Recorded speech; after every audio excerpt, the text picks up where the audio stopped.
সুপ্রিয় দর্শক শ্রোতা, আসসালামু আলাইকুম। দেশ অথবা দেশের বাইরে থেকে প্রিয় বন্ধুগণ, ঠিক এই মুহূর্তে যে যেখান থেকে বাস্তব জীবনের গল্প শোনার জন্য আমার সঙ্গে যুক্ত হয়েছেন আমি আপন। আর যে আপন জীবনের গল্পের 1468তম পর্বে আপনাকে এই প্রতিদিনের মতো স্বাগতম জানাচ্ছি। বন্ধুগণ, আজ আমি আপনাকে শোনাবো বরিশালের ভাই মোহাম্মদ আসলাম হোসেনের জীবনের চরম আশ্চর্যজনক এক অলৌকিক করুণ বাস্তব জীবন কাহিনী। বন্ধুরা, আজকের গল্পের টাইটেল গভীর রাতে স্বামী রূপে এসে করে আমার সর্বনাশ। এই গল্পটা মূলত বরিশালের প্রত্যন্ত এলাকার মেয়ে আয়নার জীবনে ঘটে যাওয়া এক ভয়ানক বাস্তব ঘটনা। যে ঘটনার সাক্ষী ছিলেন তার স্বামী আসলাম হোসেন। তিনি অকপটে স্বীকার করলেন তার স্ত্রীর সঙ্গে যা ঘটেছে তার রীতিমতো শরীরের পশম ধারণ করে দিবে।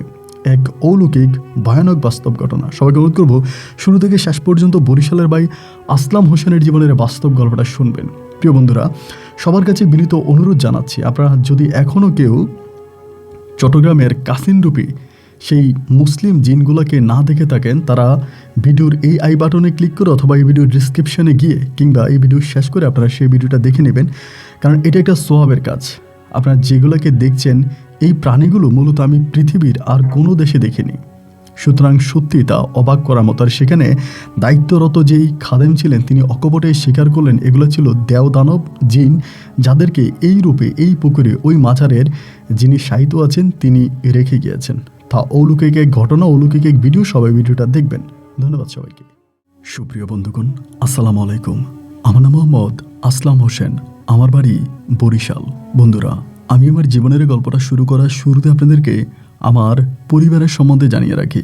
আমার পরিবারে আমি আছি, আমার বাবা আছে, মা আছে, রয়েছে আমার দাদা দাদি সহ আমার বড় দুইটা বোন। আমরা টোটাল 2 বোন 1 ভাই। আমাদের পরিবারটা বরিশাল বিভাগের অদূরের কোনো এক ছোট্ট অজপাড়া গাঁয়ের এক নিম্নবিত্ত পরিবার। আমার বাবা পেশায় একজন ভ্যান গাড়ি চালক, তথা বলতে গেলে আমার বাবা একজন রিক্সা চালক। ছোটবেলায় আমার বাবার নিজের একটা ব্যবসা আমি দেখেছিলাম। আমাদের এলাকাতে আমার বাবার একটা দোকান ছিল। মূলত ওই দোকান চালিয়েই আমার বাবা আমাদের গোটা পরিবারটা চালাতেন। একে একে আমার 2 বোনকে বিয়ে দিতে গিয়ে আমার বাবা অনেকটা ঋণগ্রস্ত হয়ে যায়। ঋণের দায়ে আমার বাবা সেই ব্যবসা বন্ধ করে দেয়, দোকান বন্ধ করে দেয় এবং দোকান বিক্রি করে মানুষের ঋণ পরিশোধ করে। এরপর থেকে আমি দেখে আসছি আমার বাবা জীবিকার তাগিদে রিক্সাতে প্যাডেলে পা রেখে জীবন চালাতে এবং খুব কষ্ট করে আমার বাবা আমাদের পরিবারটা চালাতো। আমি খুব ছোটোবেলা থেকে আমার অনেক স্বপ্ন ছিল, বিশেষ করে আমার দাদির অনেক স্বপ্ন ছিল তিনি আমাকে মাদ্রাসা লাইনে পড়াশোনা করাবেন, আমাকে বড় আলেম বানাবেন। দাদি তার বাপের বাড়ি থেকে জমি বিক্রির কিছু টাকা পেয়েছিলেন। এই সম্পূর্ণ টাকাগুলো দাদি আমার পিছনে ব্যয় করবে, আমার পড়াশোনার পিছনে ব্যয় করবে। এমন চিন্তা ভাবনা করি দাদি আমাকে আমাদের এলাকা থেকে বেশ দূরের একটা হেফজ মাদ্রাসায় ভর্তি করায়, যেখানে আমি মূলত কোরআনে হাফেজ হব। প্রতি মাসে মাসে আমার টাকা খাওয়ার জন্য সে মাদ্রাসার মোটা অঙ্কের টাকা দেওয়া লাগতো। সেই টাকাও আমার দাদি দিত। আমার পড়াশোনার সম্পূর্ণ খরচ আমার দাদি বহন করত। আমার বাবা তথা আমার মা, আমার পরিবারের অন্য কেউই আমার পড়াশোনার খরচ দিত না। শুধুমাত্র দাদির টাকায় আমার পড়াশোনা চলতো। এমন করে আমি ওই মাদ্রাসায় আস্তে আস্তে করে পড়াশোনা করতেছি। দিন রাতগুলো একইভাবে কাটতেছে। এক পাড়ার পরে এক পাড়া আমি কোরআন মুখস্থ করতেছি। আমার অনেক ইচ্ছা ছিল একদিন আমি কোরআন মুখস্থ করব, একদিন আমি কোরআনে হাফেজ হব, আমার মধুর কণ্ঠে আমি কোরআন তালাওয়াত করব, আমার কোরআন তালাওয়াত শুনে অমুসলিমরা মুসলিম ধর্ম গ্রহণ করবে। এরকম স্বপ্ন আমি বুকে লালন করতাম। ছোটোবেলা থেকে আমার কোরআন পড়ার সুরটা অনেক বেশি মিষ্টি ছিল। এই করতে করতে আমার বয়স আনুমানিক তখন প্রায় 7 বছর। সেই রাতে আমার সঙ্গে একটা অন্যরকম ঘটনা ঘটে যায়। আমার বয়স যখন 7 বছর, তখন একদিন হলো কি, আমাদের এলাকাতে একটা অনেক বড় অনুষ্ঠান হয়েছিল। মানে আমাদের এই মাদ্রাসাটা যে এলাকায়, সেই এলাকাতে। তো অনুষ্ঠান শেষ হলো পরে সেই এলাকার লোকজন আমাদের মাদ্রাসায় অনেকগুলো জিলাপি দিয়ে গেছিলো। মানে অনেকগুলো জিলাপি দিয়ে গেছিলো। তখন গরমের সময় ছিল, গরমকাল ছিল। বিকেলবেলা আইসা আমাদেরকে, মানে বিকেল বলতে প্রায় আপনার মাগরিবের পরেই ওনারা আইসা খাঁচি করে জিলাপিগুলো দেওয়া যায়। তা আমাদের হুজুর তখন জিলাপিগুলো লিখে রেখে দিয়েছিল। ওই দিন আমাদের আরেকটা দাওয়াত ছিল, অন্য একটা পাড়াতে আমাদের আরেকটা দাওয়াত ছিল। তো মাগরিবের নামাজ শেষ করে আমরা এশার নামাজ পড়ছি। এশার নামাজ আদায় করার পরে হুজুর আমাদেরকে নিয়ে দাওয়াতে চলে গেছে। আমরা সবাই মিলে এশার নামাজের পরে একটা দাওয়াত ছিল, ওই দাওয়াত খেয়ে আসছি। আসার পরে হুজুর সবাইরে বলল যে দেখো, আজকে তো আমরা দাওয়াতও খাইলাম, এবং যে জিলাপিগুলো পাইছি এগুলো আমরা সকালে নাস্তার সঙ্গে খাবো, এখন জিলাপিগুলো আমরা পাকঘরে রেখে দেই, এটা হুজুর বলল। বলার পরে এই জিলাপিগুলো হুজুরে তখন ওই বক্স করে আপনার আমাদের যে কিচেন আছে, রান্নাঘর আছে, ওই রান্নাঘরের ওখানে রেখে আসছে। রেখে সবাই তখন ঘুমিয়ে গেছে। আমার ভাই ছোটোবেলা থেকে মিষ্টির প্রতি একটা লোভ ছিল, মানে মিষ্টির প্রতি একটা অন্যরকম লোভ আমার কাজ করতো। কোথাও মিষ্টি দেখলে আমি নিজের জিহ্বা ঠিক রাখতে পারতাম না, মিষ্টি খাওয়ার জন্য পাগল হয়ে যেতাম। তো সেদিন যখন আমি দেখলাম যে হুজুর কিচেনে মিষ্টিগুলোকে রেখে দিয়েছে, আমার চোখে তো ভাই আর ঘুম আসে না। আমি ঘুমানোর চেষ্টা করি, কিন্তু আমার জিহ্বায় মিষ্টির স্বাদ পাওয়ার জন্য খুব আকুতি শুরু করে। একটা পর্যায়ে আমি আস্তে আস্তে করে অন্ধকার ওই হেফজোখানার মধ্যে উঠে বসি। আমরা ওই জায়গায় সবাই একসাথে ঘুমাইতাম, সারিবদ্ধভাবে একসাথে আমরা সবাই ঘুমাইতাম। আমি তখন উঠে প্রস্রাবের নাম করে আস্তে আস্তে করে বের হই, এবং বের হওয়ার পরে একটু একটু একটু একটু করে আমি তখন বাইরের দিকে যাই, প্রস্রাব সম্পূর্ণ করি। এবং করে আমার তখন চোখ গেল কিচেনের দিকে। তখনও কিচেনের ডিম আলোটা জ্বলতেছিল। আমি আস্তে আস্তে করে কিচেন রুমের ভিতরে ঢুকলাম, কিন্তু খেয়াল করে দেখলাম যে আমি যদি কিচেনের প্যাকেটটা এখানে খুলি, মিষ্টির যে প্যাকেট, এটা খুলতে গেলে অনেক শব্দ হবে, এবং শব্দ হলে হয়তো আমার মাদ্রাসার বাচ্চারা উঠে যেতে পারে অথবা হুজুরও টের পেয়ে যেতে পারে। যার কারণে আমি চিন্তা করলাম কিচেন রুমটা একদম আমাদের রুমের সাথেই, আমরা যেখানে ঘুমাই এটার পাশেই, এটার কোনো দরজাও নাই। তো আমি চিন্তা করছি এটা আর এখানে খুলবো না, এটা আমি বাইরে নিয়ে খুলবো। তো মিষ্টি টোটাল 4টা প্যাকেট ছিল, এরই মাঝে একটা প্যাকেট আমি তখন হাতে নিলাম। হাতে নিয়ে চুরি করে আস্তে আস্তে করে মাদ্রাসা থেকে বের হলাম।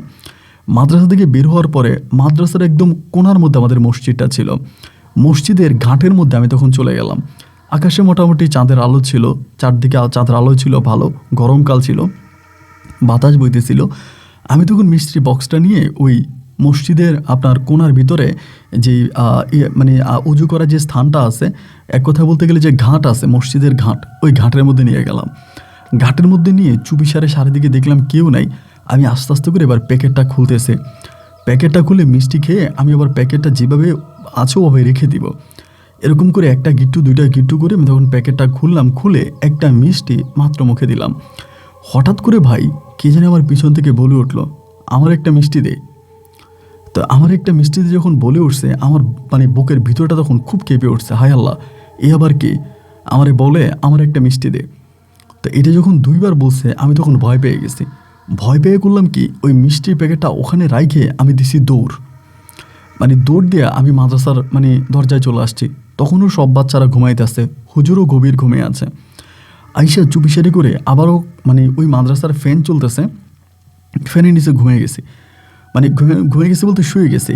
তা শুয়ে শুয়ে চিন্তা করতেছি, আল্লাহ রে, আমি যে মিষ্টির প্যাকেটটা ওখানে রেখে চলে আসলাম এবং এসে দিব্যি শুয়ে পড়লাম, এখন যদি মিষ্টিটা খারাপ কোনো কিছু খেয়ে ফেলে বা মিষ্টি প্যাকেট যদি আমি না আনি, তা সকালবেলা তো হুজুর আমাদেরকে জিজ্ঞেস করবে, এবং হুজুর জিজ্ঞেস করে হুজুর যদি বুঝে যায় বা আমি যে মিষ্টি খাইছি আমাদের হুজুর যদি বুঝে যায়, বা আমি তো ধরা খেয়ে যাব না, আমি মিষ্টি প্যাকেটটা নিয়ে আসি। অনেকক্ষণ ধরে কিন্তু শুয়েছিলাম, শুয়ে থাকার পর আবার উঠছি। ওইটা আমি আবারও ওই মিষ্টির প্যাকেটের জন্য পুকুর পাড়ের দিকে যাচ্ছিলাম। ছোট মানুষ তো ভিতর অতটা ভয় কাজ করে না, আস্তে আস্তে করে হাঁটতেছি। হাঁটতে হাঁটতে একটা পর্যায়ে আমি সেই ওখানে গেলাম, ওই জায়গাটার মধ্যে গেলাম, এবং যাওয়ার পরেই ভাই যেটা দেখলাম, ওইখানে একটা লোক বসে আছে। এবং নর্মালি একটা লোক বসে আছে, তার পরনে লুঙ্গি আছে, গায়ে গেঞ্জি গায়ে দেওয়া, মাথার মধ্যে একটা সাদা কাপড় পেঁচানো। একটা লোক বসে আছে এবং ওই বসে বসে সে জিলাপিটা খাচ্ছে, একটা জিলাপি হাতে মনে সে খাচ্ছে। তো আমি মনে করলাম অনেকে আবার এই পুকুরে মাছ ধরার জন্য আসে, তখন তো ধরেন আপনার গরমকাল ছিল, পানি অনেকটা শুকিয়ে গেছে, অনেকে আবার মাছ ধরতে আসে। তো আমি চিন্তা করলাম মনে হয় কেউ মাছ টাছ ধরতে এসা মিষ্টির প্যাকেটটা পেয়ে মিষ্টি খাইতেছে। আমি তখন গিয়েই মিষ্টির প্যাকেটটা হাতে নিলাম। হাতে নেওয়ার পরে লোকটা আমার দিকে একদম বড় বড় চোখ করে তাকালো, তার চোখগুলো একেবারে লাল বর্ণ ছিল। আমি খুব ভয় পেয়ে গেছিলাম, প্রচুর ভয় পাইছি। ভয় পাইও আমি তখন করলাম কি, মিষ্টি প্যাকেটটা নিয়ে দৌড় দিছি। সে শুধু পিছন থেকে বললো, আমার আরেকটা মিষ্টি দে, আমার আরেকটা মিষ্টি দে, এগুলো শুধু বলতেছে। আর আমি মিষ্টি প্যাকেট নিয়ে দৌড় দিছি, শুধু দৌড় দিছি, এইটুকু আমার মনে আছে, আর কোনো কিছু কিন্তু আমার মনে নেই। এরপরে যখন আমি যখন সুস্থ হই, তখন আমি দেখি আমি আমাদের যে মাদ্রাসার বারান্দায় আমাকে শোয়াই রাখছে, আমাদের হুজুর আছে এবং আমার দাদিও আছে এখানে। তখন অলরেডি দিন হয়ে গেছে, সকালবেলা। তো দাদি আছে, হুজুর আছে, সবাই আছে, আমার শরীরটা অনেক দুর্বল তখন। আমি আস্তে আস্তে করে একটু বসছি, বসার পরে তো হুজুর বলে আপনি ওরে বাড়িতে নিয়ে যান। তো দাদি তখন রিক্সা খবর দিল, রিক্সা খবর দিচ্ছে বলতে আমার আব্বাই ছিল, আমার আব্বারে দিয়া তখন দাদি বাড়িতে আনছে। তো রিক্সার মধ্যেও দাদি আমার কোনো কিছু বলে নাই। বাড়িতে আসছি, বাড়িতে আসার পরে দাদি আমারে আবার আসার সময় দাদি মিষ্টি কিনছে, রসগোল্লা কিনছে, কিনে আমারে বলে মিষ্টিগুলা খা, ঘরে এনে দিছে। তা আমি খাইছি। খাওয়ার পরে দাদি আমার বলে কী হয়েছে তোর বলতো। আমি বললাম দাদি আমার তো কিছু হয় নাই। দাদি আমার বলে আমার কাছে মিথ্যা কথা বলিস না, আমার কথা মিথ্যা কথা বললে কিন্তু মারবো এখন, সত্যি করে বল তোর কী হয়েছে। আমি তখন দাদিকে বললাম যে দাদি এমন এমন ঘটনা, আমি মিষ্টি খাইতেছিলাম এবং এইভাবে ঘটনা ঘটছে। সব কিছু দাদিকে বলছি। বলার পরে দাদি আমারে বলল কাজটা কি তুই ভালো করলি, তোর যদি মিষ্টি এতই খাইতে মন চাইতো তুই আমারে বলতি। গভীর রাতে মাদ্রাসার পাকঘর থেকে মিষ্টির প্যাকেট নিয়ে তুই ওই মসজিদের ঘাটলায় কেন গেলি? তুই জানিস না যে মাদ্রাসার ভিতরে বা মাদ্রাসার আশেপাশে জিনেদের আনাগোনা একটু বেশি থাকে, ভালো জিন খারাপ জিন সবাই মাদ্রাসার আশেপাশে থাকে, মসজিদের আশেপাশে থাকে। ভালো জিনেরা মুসলমানদের সাহায্য করার জন্য, নামাজে উৎসাহিত করার জন্য থাকে, আর খারাপ জিনেরা মসজিদের ভয় দেখায় যাতে বাচ্চারা নামাজ পড়তে না যায়। তো এটা তুই জানিস না, তুই জানার পরেও কেন গেলি? আমি তখন দাদিরে বললাম যে দাদি আমার ভুল হয়ে গেছে। দাদি আমার বলে আর কোনো দিন যাবি? আমি বললাম না দাদি, আমি সত্যি আর কোনো দিন এই ভুল করবো না। দাদি আমাকে ঠিকমতো বুঝাইলো এবং বুঝানোর পরে আমার এই 2 দিন বাড়িতে রেখে দিল। আমার প্রচুর জ্বর হয়েছে, 2 দিনে আমি শরীর নাড়তে পারিনি, এত পরিমাণের জ্বর আমার হয়েছে। আলহামদুলিল্লাহ 2 দিন পরে মোটামুটি একটু সুস্থ হওয়ার পরে দাদি আমাকে তখন পুনরায় আবারও মাদ্রাসায় এনে দেয়। এবার মাদ্রাসায় এনে দেওয়ার পরে আমার সঙ্গে ঘটতে শুরু হয় আরেক ঘটনা। এটা আরও ভয়ানক ঘটনা। আমি যখনই ধরেন মাদ্রাসায় শুয়ে আছি, আমি শোয়া থেকে উঠে দেখি ওই লোকটা যাকে আমি মিষ্টি খেতে দেখেছিলাম ওই মাদ্রাসার কোণার মধ্যে বসে আছে, আমাকে দেখে হাসতেছে। আমি তখন চিৎকার দিয়ে উঠি এবং সব বাচ্চারা তখন আসে, আইসা বলে কী হয়েছে কী হয়েছে। আমি বললাম এখানে একটা লোক দাঁড়াইছিল। এরপরে আবার তখন খাবার খাইতে গেলাম, খাবার খাইতে আসি, ওই আমার সামনে বসে আছে, আমার একটা হাত বাড়িয়ে বলতেছে দে আমারে খাবার দে। এই জিনিসগুলো আমি তখন দেখতে শুরু করি। আমার অবস্থা তখন ভাই এতটাই খারাপ হয়ে গেল যে আমি আপনাকে বলে বোঝাতে পারবো না। এবং প্রতিনিয়ত আমার শরীরে জ্বর থাকে। হুজুর আমাকে তাবিজ দিছে, পানি পড়া দিছে। এভাবে প্রায় 15-20 দিনের মতো কেটে যায় এবং 15-20 দিনে আমি একটা রাতও ঠিকমতো ঘুমাতে পারি নাই। আমি প্রস্রাব করতে গেলে দেখতাম উনি দাঁড়ায় আছে, আমি ভাত খাইতে গেলে দেখতাম উনি আমার সামনে দাঁড়ায় আছে। আমি সবসময় ওনাকে আমার সামনে দেখতে পাইতাম এবং উনি আমার আশেপাশেই ঘোরাফেরা করে, এমনটাই আমি দেখতাম। যার কারণে আমি আর ওই জিনিসটার প্রতি আমি খুব ভয় পেয়ে যাই এবং 15-20 দিনে আমি প্রচণ্ড রকম শুকিয়ে যাই। এত শুকিয়ে যাই যে আমি হাঁটতে পারি না, আমি হাঁটতে গেলে ঢুলে পড়ে যাই। পরে হুজুর আমার দাদিকে, আমার বাবাকে আবারও খবর দেয় এবং খবর দিয়ে বলে আসলামের অবস্থা ভালো না, ওরা একটা কাজ করেন এখান থেকে নিয়ে যান। আমি আমার সাধ্যমতো তাবিজ তুমান দিছি কিন্তু কোনো কাজ হয় নাই, ওরা এখান থেকে নিয়ে যান। পরে আমার দাদি আমাকে বাড়িতে নিয়ে আসে, কিন্তু বাড়িতে আনার পরেও ওই শয়তানটা আমার পিছু ছাড়ে না। আমি বাড়িতে আসলেই পরেও দেখি যে ও আমার সামনে, আমি ওরে দেখতে পাই, আমি দেখি যে ও আমার সামনে দাঁড়ায় আছে, এখানে দাঁড়ায় আছে, ওইখানে দাঁড়াইছে, বিভিন্ন জায়গায় আমি ওকে দেখতে পাই। তা আমাদের বাড়ির কাছাকাছি মোটামুটি আমাদের পার্শ্ববর্তী গ্রামেই একজন নামকরা কবিরাজ আছে, নাম হচ্ছে গফুর কবিরাজ। তো আমার দাদি তখন আমাকে ওই গফুর কবিরাজার বাড়িতে নিয়ে গেল। গফুর কবিরাজের বাড়িতে নিল পরে গফুর কবিরাজ আমার দেখে বলতেছে যে ও তো প্রায় 8 থেকে 9 ঘন্টার মতো অজ্ঞান অবস্থায় ছিল। এই 8-9 ঘন্টায় ওই খারাপ জিনটা ওর রক্তের সঙ্গে মিশে গেছে, ওর ভিতরে এমনভাবে ঢুকছে যে এটাকে আর সহজে বের করা যাবে না। এরপরও আমি তাবিজ তুমান দিচ্ছি, আমি চেষ্টা করতেছি, আশা করি ও ভালো হয়ে যাবে। তো গফুর কবিরাজ তাবিজ তুমানগুলো দেওয়ার পরেও আর ওভাবে কোনো ভালো হচ্ছে না। তবে এটা সত্যি, গফুর কবিরা যে তাবিজগুলো ব্যবহার করার পরে আমার শরীরে যে একটা জ্বর ভাব ছিল, এই জ্বরের ভাবটা কিন্তু আর আসতো না। কিন্তু আমিও জিনিসটাকে দেখতাম, ওইটা কখনো আমার সামনে দাঁড়ায় থাকতো, কখনো আমার সাইডে দাঁড়ায় থাকতো, আমি ওইটাকে এক এক জায়গায় এক এক রূপে দেখতে পাইতাম, ওইটাকে আমি দেখতাম। তো পরে আমি খুব নিরাশ হয়ে যাই, নিরুপায় হয়ে যাই। আমি এখন কি করব, কোনো কিছুই বুঝে উঠতে পারতেছিলাম না। তো দাদি তখন আমাকে আরও কবিরাজের বাড়িতে নিয়ে যায়, বিভিন্ন কবিরাজের বাড়িতে নিয়ে যায়, অনেক হিন্দু, মুসলিম, তান্ত্রিক অনেক জায়গায় নিয়ে যায়, কিন্তু কোথাও নিলে আসলে আমার কোনো কাজ হয় না। আমাকে পড়াশোনা করানোর জন্য দাদি তার বাপের বাড়ির জমি বিক্রি করে যে টাকাটা পাইলো, ওই সম্পূর্ণ টাকাটাই আমার রোগের পিছনে দাদি ব্যয় করলো। আমাকে ডাক্তার পর্যন্ত দেখায়, অনেক বড় বড় ডাক্তারের কাছে নিয়ে যায়, আমার অনেক পরীক্ষা হয়, কিন্তু কোনো পরীক্ষায় তেমন কোনো রোগই ধরা পড়ে না। পরীক্ষা নিরীক্ষা করে ডাক্তার আমার দাদিরে বলে আপনার নাতির ভিতরে তো কোনো রোগ নাই, আমাদের রিপোর্টে তো কোনো রোগ আসলো না, ও তো সবই ঠিক আছে, তাহলে খাবার খায় না কেন? ওই রুচির ওষুধ দিয়ে দেয়। মানে খাবার খাওয়ার রুচির ওষুধে। এখানে আরেকটা কথা, আমি মূলত যেটা আমার হইতো সেটা হতো আমি খাবার খাইতে গেলে একটা বাজে গন্ধ পাইতাম। ধরেন আমি খাবার খাইতেছি তো মানে খাবারের ভিতরে মানে পচা গন্ধ আসতো। যে কোনো খাবার আমার সামনে দিলে আমি প্রচুর পরিমাণে দুর্গন্ধ পাইতাম খাবারে, আমি খাবার খাইতে পারতাম না।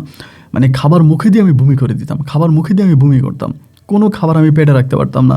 আর খাবার থেকে এত বাজে এবং এত বিশ্রী গন্ধ বেরোইতো, মানে যে কেউ খাবার দেখলেই বমি, মানে আমার খাবার দেখলেই বমি আসতো, ওই গন্ধটা আমি পাইতাম।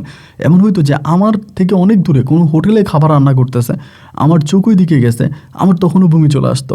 মানে এত পরিমাণের আমি সিকনেস হয়ে যাই, অসুস্থ হয়ে যাই। যাই হোক, এমন করেই তখন আপনার দিন রাতগুলো পার হইতে আসে। আমি আস্তে আস্তে করে বড় হচ্ছি। এই করতে করতে আমার দাদি শেষমেশ হাতের টাকা পয়সা যা ছিল সব শেষ করলো, হুজুর কবিরাজ সব দেখাইলো, কোনোভাবে কোনো কাজ হইল না। এবার দাদি শেষমেশ ওই গফুর কবিরাজের কাছে আবারও আসলো। আইসা বলল, আপনি ছাড়া আমার নাতিটারে আর বাঁচাইতে মনে হয় কেউ পারবে না। আমি তো ডাক্তার কবিরাজ হুজুর কম দেখাই নাই, কিন্তু আমার নাতিরে তো আমি ঠিক করতে পারি নাই। গফুর কবিরাজ তখন আমার দাদির একটা কথা বলল, যদি তোমার নাতিটারে বাঁচাইতে চাও তবে আমার কাছে দিয়া যাও, আমার কাছে দিয়া যাও, একমাত্র আমার কাছে দিলে তোমার নাতিটা ভালো থাকবে বা আমি তারা বাঁচাইতে পারবো। কিন্তু তুমি যদি তারা নিয়ে যাও তাই তুমি তারা বাঁচাইতে পারবো না, তারা আমার কাছে দিয়া যাও।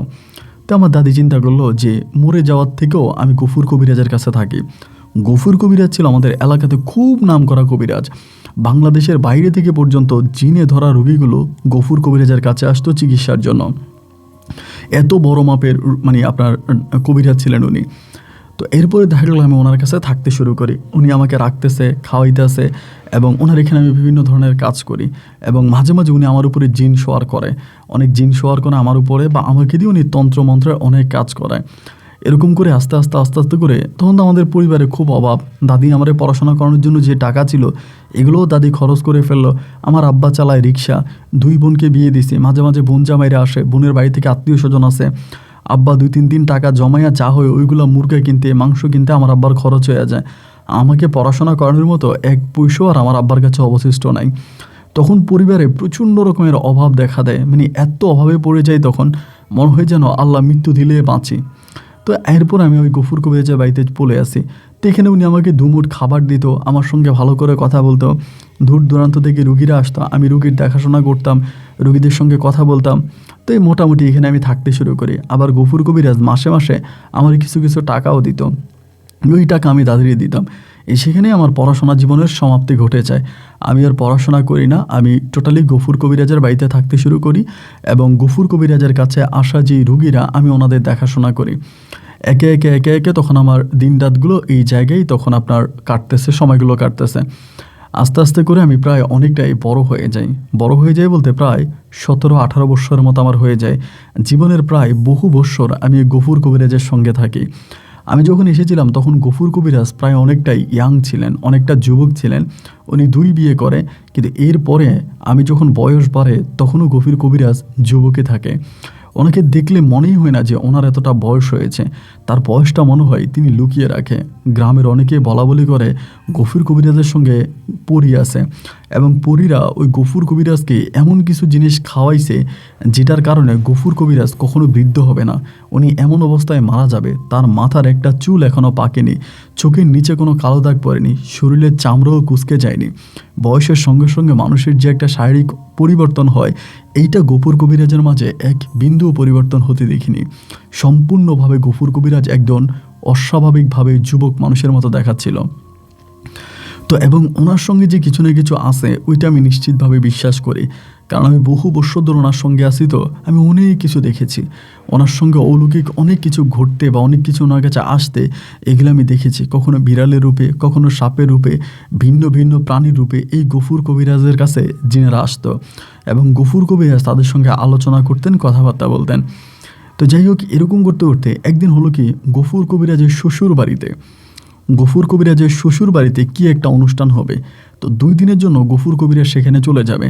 আমি তো তখন রুগী দেখতে পারতাম না। গফুর কবিরাজ আমারে বলল যে, একটা কাজ কর আসলাম, তুই এই বাড়িতে থাক, আমি 2 দিনের জন্য আমার শ্বশুর বাড়িতে যাব। আমি 2 দিন আমার বড় বউয়ের শ্বশুর বাড়িতে মানে বড় বউয়ের বাপের বাড়িতে থাকবো। রুগী যদি আসে তুই এখান থেকে ওষুধ দিবি। আমাকে কিছু আপনার গাছের ছাল, তারপরে ওই যে বনাজি ওষুধ এগুলো দিয়ে গেছে যে এই সমস্যা বলে এই ওষুধ দিবি। আমি কিন্তু কোনো কবিরাজ না। এরপরও যারা আসতো আমি ওনাদেরকে এখান থেকে টুকে ওষুধ দিতাম এবং আমি ওনাদের কাছ থেকে টাকা নিতাম। আমি আবার একটা টাকাও কখনো নিজের কাছে রাখতাম না। কবিরাজ আসলে পরে আমি সব টাকা কবিরাজকে দিয়ে দিতাম। এরকম করে প্রায় 2 দিন পরে গফুর কবিরাজ তখন আবারও আসে। আসার পরে আমি যে ওষুধগুলো বিক্রি করছিলাম ওষুধের সব টাকা ওনার কাছে দিয়ে দিলাম। কিন্তু সেদিন উনি কেমন জানি একটা টেনশানে পড়েছিল, মানে কেমন জানি একটা চিন্তার মধ্যে পড়ে গেছে। ওনার শ্বশুরবাড়ি থেকে আসার পরে ওনার ওয়াইফ কিন্তু আসে নাই, উনি একাই আসছে। তো আসার পরে খুব চিন্তা করতেছে। আমি বললাম যে কাকা কী চিন্তা করেন আমারে বলেন, আপনি এরকম কী চিন্তা করতেছেন? আমারে বলে না কিছুই না, আমি একটা চিন্তার মধ্যে আছি, তোরে পরে বলবো। তো ওই বিকেলটাও কেটে গেল, সারা রাত কেটে গেল। পরের দিন উনি রুগী দেখতেছে, কিন্তু রুগী দেখার প্রতি ওনার কোনো মনোযোগ নাই। রুগী বলতেছে একদিকে, তিনি চেয়ে আছে আরেক দিকে, মানে কাজের প্রতি ওনার কোনো মনোযোগ আমি দেখতেছি না। তো এই করতে করতে একটা পর্যায়ে দুপুর হয়ে গেল। উনি আর আমি একসঙ্গে নামাজে গেলাম, নামাজ পড়লাম। নামাজ পড়ে মসজিদের ঘাটে বসে আছি। ঘাটে বসে থাকা অবস্থা উনি আমার বলে, আচ্ছা আসলাম, তোরা একটা কথা জিজ্ঞেস করব? আমি বললাম জি কাকা করেন। আমি ওনারা কাকা বলে ডাকতাম, জি কাকা করেন। পরে আমারে বলে, তুই বিয়ে করবি না? এমনি। আমি বললাম, কাকা আমি বিয়ে করে খাওয়াবো কি?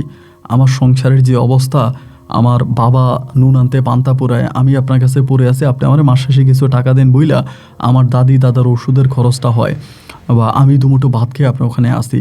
তো আমি বিয়ে করলে আমার বউরে খাওয়াবো কি? ওই তখন আমাকে বলে, আমি যদি তোর বউরে খাওয়াই তবে কি তুই বিয়ে করবি? পরে আমি বললাম যে আপনি আমারও খাওয়াইবেন, আমার বউরেও খাওয়াইবেন, কেন আপনি হঠাৎ আমাকে বিয়ে করার কথা বলতেছেন কেন? উনি বলে, না তোর কি কোনো পছন্দ আছে, কারোর সাথে কোনো লাইন ফেন আছে? আমি তখন হাসি দিয়া বললাম, কাকা আপনি কি কথা বলেন? যার পেটে ভাত নাই তার মনে প্রেম আসবে কোত্থেকে? না কাকা, এরকম কিছুই না, আমার মনে কোনো প্রেমও নাই, ভালোবাসাও নাই, আমি এভাবেই আছি। পরে আমাকে বলে, আমি তোরা একটা বিয়ে করাবো এবং তুই ওই বিয়েতে রাজি হওয়া লাগবে। আমি বললাম, যেহেতু আপনি যদি বিয়ে করান তাহলে আমি রাজি হব না কেন? আপনি বিয়ে করাইলে তো আমি এক পায়ে খাড়া। উনি হাসি দিয়ে বললো, আচ্ছা ঠিক আছে। তারপরেও কি দেখলাম তার মনের ভিতর থেকে ওই দুশ্চিন্তাটা দূর হলো না ভাই। তখনও সে কেমন জানি একটা চিন্তা ভাবনার মধ্যেই রয়ে গেল। মনে মনে বিড়বিড়িয়ে কি জানি কি বলে, এবং কেমন জানি একটা অন্যরকম চিন্তা ভাবনা উনি করতেছে। মানে ওকে দেখেই বোঝা যায় যে উনি একটা বড় ধরনের টেনশনে আছে, একটা চিন্তা ভাবনার মধ্যে আছে। তো যাই হোক, এমন করেই তখন সময়গুলো কাটতেছে, 1 দিন 2 দিন 3 দিন করে সময়গুলো কাটতেছে, আর ওনার ভিতরেও ওই চিন্তার প্রসর বাড়তেছে। এইভাবে 3 দিন পরে একদিন রাত্রেবেলায় উনি আমার ডাইকে নিয়ে বলল, চল আমরা উঠানে গিয়ে বসি, ওনার বাড়ির উঠানে। তো উঠানে ওনার সঙ্গে বসছি, বসার পর আমারে বলে, আসলাম তুই কি আমার একটা উপকার করবি? আমি বললাম, জি কাকা, আমার জীবন দেওয়া হইলেও আমি আপনার উপকার করব। বলেন কি হয়েছে? আজকে বেশ কয়েকটা দিন ধরে আপনি ঠিকমতো খাওয়া দাওয়া করেন না, ঘুমানো না, রুগীও ঠিকমতো দেখেন না, কেমন জানি একটা চিন্তার মধ্যে আছেন, তার কারণটা কি? উনি আমারে বলে, আমার একটা মেয়ের পছন্দ হয়েছে, আমি তার সঙ্গে থাকতে চাই, এভাবে আমারে বলল। আমি বললাম, তো আপনার যদি একটা মেয়ের পছন্দ হয়ে থাকে তা আপনি বিয়ে করে ফেলেন, আপনি 3টা বিয়ে করতেই পারেন, যদি আপনি 3টা বউ খাওয়াইতে পারেন তা আপনি 3টা বিয়ে করেন। উনি বলে, না আমি বিয়ে ছাড়া এই মেয়েটার সঙ্গে থাকতে চাই। তখন আমি একটু বিব্রত হয়ে গেলাম, বিয়ে ছাড়া উনি মেয়ের সঙ্গে থাকতে চায়। যদিও এর আগে ওনার এরকম খারাপ কাজ আমি অনেক দেখেছি, এগুলো আমি বলতে চাই না, অনেক আমি দেখেছি উনি এগুলো করে। তা আমি বললাম যে তা আমি আপনাকে কিভাবে সাহায্য করতে পারি? উনি তখন আমাকে বলে, তুই মেয়েটাকে বিয়ে করে আমার কাছে দিয়ে দিবি। আমি বললাম, ও মা, এটা আপনি কি বলেন, আমি বিয়ে করে আপনার কাছে দিয়ে দিব? বলে, হ্যাঁ, মেয়েটারে তুই বিয়ে করবি এবং বিয়ে করে মেয়েটারা আমার কাছে দিয়ে দিবি, এরপরে বাকিটা আমি দেখব। আর সবচেয়ে বড় কথা হচ্ছে, আমি বিয়ে করতে চাইলেও ওই মেয়ের পরিবার আমার কাছে মেয়েটাকে বিয়ে দিবে না। আমি বললাম, যেখানে আপনার কাছে দিবে না সেখানে আমার কাছে দিবে কেন? উনি বলে, দূর বেটা, তুই তো অবিবাহিত, বিয়ে করিস না, আমার তো 2টা বউ আছে, তাই তারা আমার কাছে দিবে না, কিন্তু তোর কাছে দিবে। তুই একটা কাজ কর, তুই আমার এই প্রস্তাবে রাজি আছিস, তুই বিয়ে করে আই না আমারে দিবি। আমি বললাম, আমি বিয়ে করে আই না আপনারে দিব, তা ওই মেয়ে কি আপনার কাছে যাবে? উনি বলে, যাওয়ার ব্যবস্থা আমি করব, তোর শুধু আমি যা বলি তুই তা করবি, আমি যেভাবে বলি তুই যদি এভাবে করিস তাহলে মেয়েরে আমার কাছে কিভাবে আনতে হয় এইটা আমার জানা আছে, এই নিয়ে তোর চিন্তা করতে হবে না, এখন তুই রাজি আছিস কিনা তুই শুধু সেটা বল। আমি বললাম, জি কাকা, আপনি যদি আমারে বলেন কিছু করার জন্য, আপনার জন্য বিশেষ করে, আমি করবো, আমি রাজি আছি। তখনও মনের ভিতরে ভালো খারাপ বা কি করতেছি না করতেছি ওইগুলো কোনো কিছুই মনের মধ্যে আসে নাই।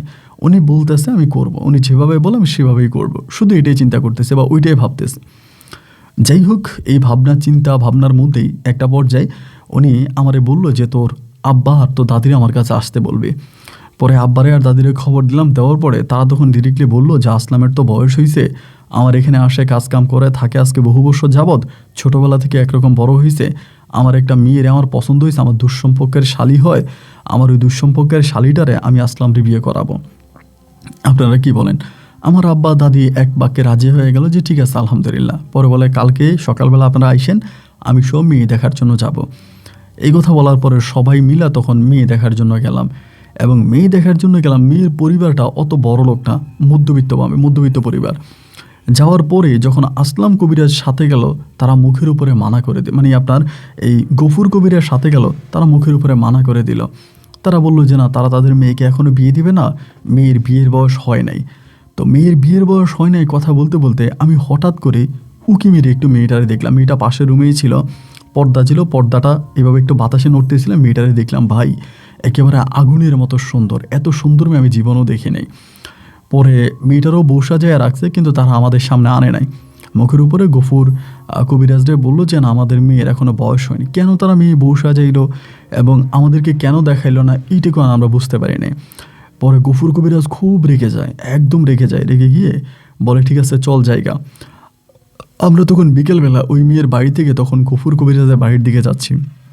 গফুর কবিরাজ তখন বেবি ট্যাক্সিতে বসে আছে আর বলতেছে যে এর আমি দেখে নিব, এত ক্ষমতা কোত্থেকে, এত পাওয়ার কোত্থেকে, সব আমার জানা আছে, এর ক্ষমতা পাওয়ার আমার জানা আছে, আমি এই মেয়েরে দেখে নেব। এগুলো উনি খুব রাগ করলো। রাগ করে এসে তখন আমি বাড়ি পর্যন্ত আসছি। আসার পর আমার দাদি আর আমার মা আমার কী বলে আব্বা চলে গেছে। পরে গফুর কবিরাজ আমার রাত্রেবেলায় তার যেখানে থাকার ঘর ওখানে ডাইকা নিছে। ডাইকা আমার বলে আসলাম তুই কি মেয়েরই বিয়ে করবি সত্যি? আমি বললাম ওমা, মেয়ের বাপ মাই তো ডিরেক্টই মানা করে দিল, আমার কাছে তাদের মেয়েকে বিয়ে দিবে না, এখন আপনি বলতেছেন তুই। উনি আমার বলে তুই বিয়ে করবি কি না? আমি বললাম করবো, আমি তো বললামই, না করলে কি আমার বাবারে আর দাদিরে নিতাম? উনি বলে আমি ওই মেয়ের উপরে ব্ল্যাক ম্যাজিক করব, আমি ওই মেয়ের উপরে কালো জাদু করব, করে ওই মেয়েকে আমি তোর কাছে নিয়ে আসবো। কিন্তু ওই মেয়ের শরীরে একটা জিনিসের স্পর্শ দেওয়া লাগবে, একটা জিনিস ছোঁয়াইতে হবে। আমি তোরা একটা তাবিজ দিব, তুই ওই তাবিজটা যেভাবে হোক মেয়ের শরীরে স্পর্শ করাবি, মেয়ের শরীরে লাগাবি।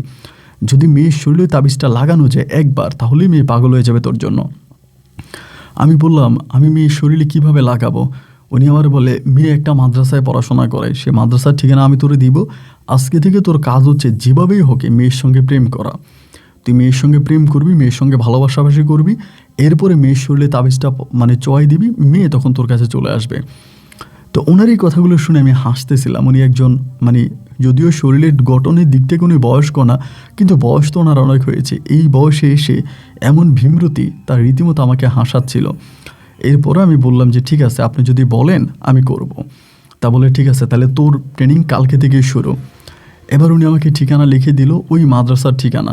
তা আমি কি করতাম, ওই মাদ্রাসা থেকে উনি আমাকে বললো মেয়েটা এই পথে আসবে, এই জায়গা দিয়ে আসবে, এবং সেখানেই তুই দাঁড়াই থাকবি এবং মেয়ের সঙ্গে কথা বলবি, এই মেয়ের সঙ্গে প্রেম করবি, এই মেয়ের বউ সাজে আমি তোর ঘরে আনবো। ওনার কথা মতোই তখন আমি এর পরের দিন ওই মাদ্রাসার যেই এরিয়াটা বললো সে এরিয়ার মধ্যে দাঁড়াই আসি। পায়জামা পাঞ্জাবি পরছে, আমার মুখে কিন্তু অলওয়েজে দাঁড়িয়ে থাকে, মুখের মধ্যে দাঁড়িয়ে আছে, ওই জায়গার মধ্যে বসে আছি। এবং একটা পর্যায়ে প্রায় দিনের 2:30 কি 3টার দিকে এই মেয়েটা তখন মাদ্রাসা থেকে আসছে, একাই আসতেছে, মেয়েটার সঙ্গে কেউ নাই, বোরকা পরিহিত অবস্থায়, লম্বা চূড়া দেখে আমি ভাবছি এটাই হবে। তো এই না আসার পরে মেয়েটা আমার দিকে তাকায় একটা মুচকি হাসি দিছে। বোঝা গেল যে একটা মুচকি হাসি দিছে, মানে হাসির একটা শব্দ আমি পাইছি, পায়ে চলে যাইতেছে মেয়েটা। তো আমি পিছন থেকে ডাক দিলাম, মেয়েটার নাম ছিল আয়না। আমি বললাম আয়না। পরে দাঁড়াইছে, দাঁড়ানোর পরে আমার বলতেছে কি? আমি বললাম মুখোশটা একটু খুলবা, মুখোশটা একটু খুলবেন? পরে বলতেছে কেন, মুখোশ খুলবা কেন? আমি বললাম যে আপনি সেই মেয়ে কি না, ওইটা না জেনে আমি কার সঙ্গে কথা বলবো? তো বলতেছে যে আচ্ছা ঠিক আছে, যদি এতই দেখতে ইচ্ছে করে তাইলে দেখাবো, তবে শর্ত একটাই। আমি বললাম কি? বলে আমাকে দেখে যে টাকা দেওয়ার কথা ছিল এটা কিন্তু দেওয়া লাগবে। আমি বললাম আচ্ছা আচ্ছা, তোমাকে দেখে যদি টাকা দেওয়া লাগে আমি দিব। মেয়েটা আমার সঙ্গে খুব সুন্দর করে কথা বলো, কোনো রাগ অভিমান না। এবং একটা পর্যায়ে সে তার বোরখার মুখোশটা খুললো, এবং খোলার পরে আমি তার দিকে তাকিয়ে অবাক হয়ে গেলাম। এত সুন্দর, এত মিষ্টি চেহারা আমার জীবনে আমি আর দেখি নাই। এবং সত্যি কথা বলতে মেয়েটাকে একবার দেখার পরেই আমার ভিতরে এমন একটা জিনিস অনুপ্রেরিত হলো যে যে যাই বলুক না কেন আমি এই মেয়েটাকে বিয়ে করব। এবং তাকে এক দেখার পরে মনে হয়েছে যে আমি গফুরের কবিরাজের কাছে এই মেয়েকে দিব না, আমি তার সঙ্গে সংসার করব। সে যেহেতু দেখতে এত সুন্দর, আমি তার সঙ্গে আমার বাকি জীবন কাটাবো। এবং আমি সেদিন করলাম কি, যে তাবিজটা উনি আমাকে দিচ্ছে ওই তাবিজটা আমি মেয়েটারে পড়াইলাম না। মেয়েটার সামনে গেলাম, তার সঙ্গে কথা বললাম। আমি বললাম যে কি ব্যাপার, তোমার পরিবার আমারে নিয়ে গেল, এরপরে তোমারে আমাদের সামনে আনলো না, তার কারণ কি? মেয়েটা আমার সঙ্গে কথা বলতেছে খুব ভালো করে। মেয়েটা আমারে বলতেছে, দেখেন আপনাকে এক দেখায় আমার নিজেরও ভালো লাগছে, যে আমারও ইচ্ছা ছিল যে আমি আপনার কাছে বিয়ে বসবো, আপনাকে দেখতে অনেকটা ভালো লাগছে। কিন্তু আমার পরিবার মূলত ওই গফুর কবিরাজকে দেখতে পারে না। ওই গফুর কবিরাজ লম্পট খারাপ একটা লোক। ওই লোকটার সঙ্গে আপনি আসছেন দেখা, ওই লোকটার কাছে, ওই লোকটারে দেখে আমার আব্বা আম্মা চেঞ্জ হয়ে গেছে, পরিবর্তন হয়ে গেছে। তো যার কারণে আপনার সামনে আমাকে মানে নেয় নাই। তা আমি বললাম যে সত্যি গফুর কবিরাজ লোকটা আসলেই ভালো না। ও তো আমারে বলে যে আপনি ওনার সঙ্গে কি? আমি বললাম আমি মূলত উনি যেখানে মানে কাজ করে আর কি, কবিরাজি করে, আমি সেখানে চাকরি করি। বলে তার মানে তো আপনিও খারাপ? আমি বললাম না, আমি খারাপ কি না তা তো আল্লাহ ভালো জানে। আর আমি মূলত আসলে আমারও ভালো লাগছিল, তোমার ঘরে বসে থাকা অবস্থায় পর্দার আড়ালে তোমার চেহারাটা দেখেছিলাম, খুব মিষ্টি লাগছিল, তাই যার জন্য আমি তোমার আরেকটা আবার দেখতে আসছি। পরে আমারে বলে আপনি একটা কাজ করেন, আপনি ওই গফুর কবিরাজরে বাদ দিয়া আপনার আব্বা আম্মারে নিয়ে আপনি যদি আসেন তাহলে আমার বাপ মায়ের রাজি হবে। তো মেয়েটার আমি বললাম, তো আমি কি তোমার সঙ্গে আরও কিছু কথা বলবো? বলে না, আমার বাড়িতে লেট হয়ে যাইতেছে, বেশি লেট হলে আমার আব্বা আমারে খুঁজতে বেরোবে, আপনি যদি পারেন কালকে আবার এখানে আসেন, আমি কালকে কথা বলবো। এই কথাটা বলে মেয়েটা তখন ভাই চলে গেল। এর পরের দিনও আমি একইভাবে ওই জায়গার মধ্যে আবারও গিয়ে দাঁড়ায় আসছি। মেয়েটা এর পরের দিন আবারও আসছে। তাবিজ কিন্তু আমি ফালাই দিছি, পুকুরে তাবিজটা ফালাই দিছি, তাবিজটা কিন্তু আমি মেয়ের শরীরে লাগাই নাই। তাবিজটা ফালাই দিছি, দেওয়ার পরে এরপরের দিন মেয়েটা আবারও আসছে।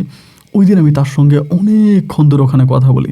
মেয়ে বলতেছে আমি একটা ক্লাস বাদ দিয়া চলে আসছি আপনার সঙ্গে দেখা করার জন্য, আমার মন বলছে আপনি আমার জন্য অপেক্ষা করতেছেন। আমি বললাম তাইলে আমি আমার আব্বা আম্মারে নিয়ে তোমার এই বিয়ের প্রস্তাব দিলে তুমি আমার কাছে বিয়ে বসবা? বলে হ্যাঁ বসবো, আপনি আপনার আব্বা আম্মারে পাঠান, তবে আগে ওই বেটার এখান থেকে চাকরি ছেড়ে দেন। পরে এরকম করে এর পরের দিন আসলে গফুর কবিরাজ তো অনেক কিছুই বুঝে। এরপরে আমি ওনার সঙ্গে চালাকি করতে গিয়ে আমার জীবনের সবচেয়ে বড় ক্ষতিটা হয়।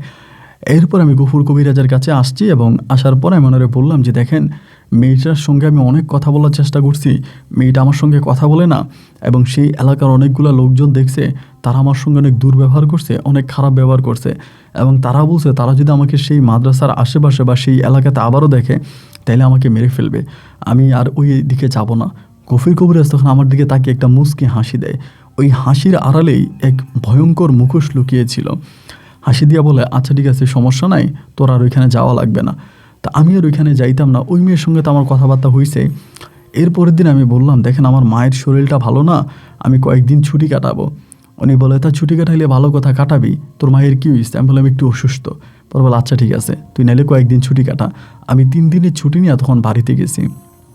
বাড়িতে যাওয়ার পরে এই পুরো ঘটনা আমার আব্বা আম্মাকে জানাইছি, আমার দাদিরে জানাইছি। তা আমার পরিবারের মানুষগুলো আমার এই বলতেছে তুই গফুর কবিরাজের ওখানে কবিরাজির কাজ করিস, ওইখান থেকে 2-1 টাকা বেতন পাস, এখন চাকরিটা ছেড়ে দিয়ে বিয়ে করে বউ নিয়ে খাবি কি, কীভাবে খাবি? আমি বললাম রিজিকের মালিক রাব্বুল আলামিন, আমার আব্বার সঙ্গে প্রয়োজনে ব্যান চালাবো অথবা মাঠে ঘাটে কাজ করব, যা পারি তাই করব, কিন্তু আমি গফুর কবিরাজের ওখানে আর যাব না। এভাবে প্রায় প্রতিদিন আমি মেয়েটার সঙ্গে দেখা করতে যাইতাম দুপুরবেলা, এবং সে মাদ্রাসা থেকে ফেরার পথে তার সঙ্গে আমি ঘন্টার পর ঘন্টা ওখানে ওই গাছের নিচে দাঁড়িয়ে কথা বলতাম। এই করে প্রায় গফুর কবিরাজ 3 দিন কেটে গেল। এদিকে গফুর কবিরাজ লোক পাঠাইতে আসে। আমি ওই গফুর কবিরাজের লোকের কাছে বলে দিছি, ওনারে বলে দিয়ে না আমি আর ওনার এখানে চাকরি করব না, আপনি এটা ওনারে বলে দিন। তো বলে দেওয়ার পরে আমি আর ওনার এখানে চাকরি করি না, মানে ওনার এখানে যাই না। তো না যাওয়ার পরে আমি তখন পরিবার দিয়ে আমি বিয়ে করে ফেলবো। আমার পরিবারের যারা আছে আমি ওনাদেরকে বললাম মেয়ের পরিবারের সঙ্গে কথা বলার জন্য। আমার আব্বা, আমার আম্মা, আমার দাদি তারা গেছে এবং মেয়ের পরিবার তখন রাজি হয়েছে। পরে ছোটোখাটো করে একটা অনুষ্ঠান করছে, অনুষ্ঠান কইরা আমি তখন এই আয়নারে বিয়ে করে আমার বাড়িতে নিয়ে আসছি।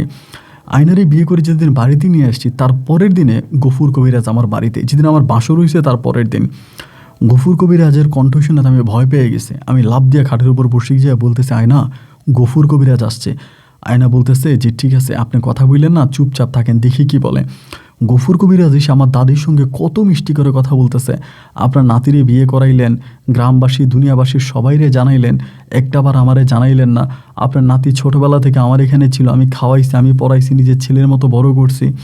তো আমার দাদি কিছুই বলে না, আমার দাদি একদম চুপচাপ আছে।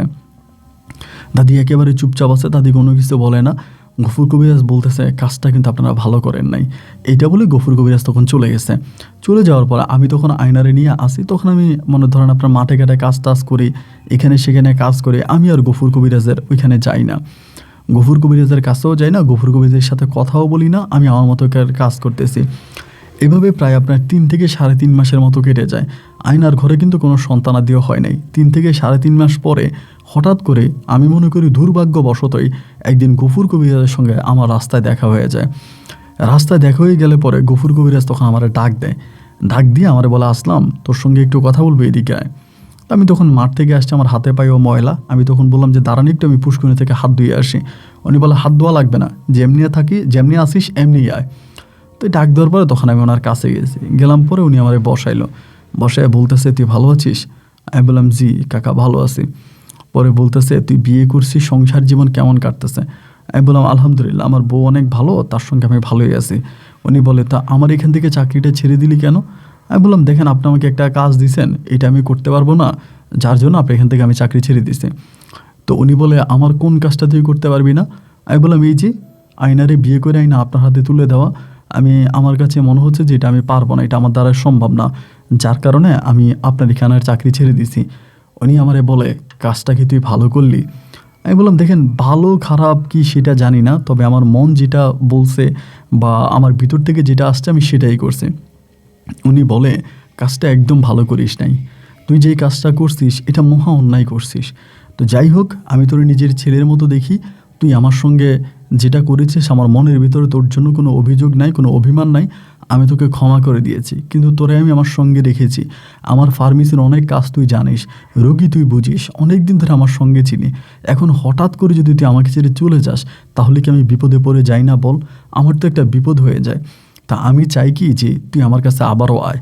আমি তোকে দিয়ে যেটা করাইতে চাইছিলাম এটা আমার অন্যায় হয়েছে, এটা আমার অপরাধ হয়েছে, আসলে এই কাজটা আমি ভালো করি নাই, এটা আমি খুব খারাপ করছি। তো আমি তোর কাছে অনুরোধ করতেছি তুই চলে আয় আবারও, আমার এখানে এসে আবারও কাজ কর, এবং আমার অতীতের সব কিছুর জন্য আমিও তোর কাছে ক্ষমা চাই। আমি তখন বললাম না না কাকা, ছি আপনি এটা কী বলছেন? আপনি আমার কাছে ক্ষমা চাইবেন কেন?